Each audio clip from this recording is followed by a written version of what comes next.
Today I'll be interviewing an 18-year-old boy who has made vast amounts of money over the past 6 months just by sitting in his room on his computer, buying and trading various cryptocurrencies. I'm going to go see him today and see how he does it.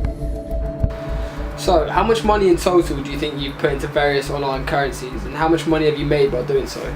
Well, I started off by putting maybe a few £100 into my first currency, which was Ethereum, and from there it sort of grew on.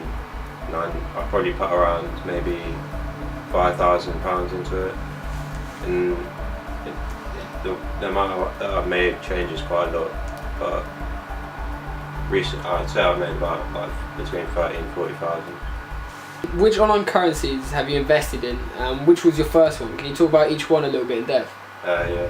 Well, my first one was Ethereum, which is sort of like, most people know cryptocurrencies by Bitcoin, which is the main one and which is most popular. But Ethereum takes like the technology to another level really. It's not just a currency, it allows for people to build their own applications on a decentralized sort of network, kind of like the internet in a way. So you can build applications on there. And also there's many different ones. Another big one's Litecoin, which is like Bitcoin but 4 times as quick, and it's also looking to add newer features as well this coming year. So how do these currencies actually work? Well, they started off just by sort of the Bitcoin. It started off by using a process called mining to basically loads of different people around the world can use their computer their graphics card in a computer to solve sort of mathematical problems, which confirms a transaction on the blockchain, which allows people to send money around, and they actually keep the network up. But since then, more different kind of methods of sort of using the cryptocurrencies have come around, but mining's sort of the main one in right now, and I'll show you a currency I mined called Prozil coin. Because Bitcoin is quite a well-known one, it's hard to mine now, so people have sort of come up with more people use big self-made sort of computers made especially for mining, meaning they can actually mine a lot more Bitcoin per second than say someone like me with just a normal computer. But you can actually mine just smaller coins, and you'll see it's doing 32 mega hashes per second. So that's how much it's inputting into not very much, but there's other coins now that come out, for example Neo, which uses, if you hold some Neo, you can confirm transactions just by holding a certain amount, and you get paid just by holding it, so you make money just by holding onto it, which is quite a good sort of idea. And there's some other ones as well, but I'm made to called Proof of Work, which is the mining one, and then there's Proof of Stake, which is the one that Neo uses, which requires you to hold tokens in order to help run the node. So what are the new upcoming currencies that you think are looking good?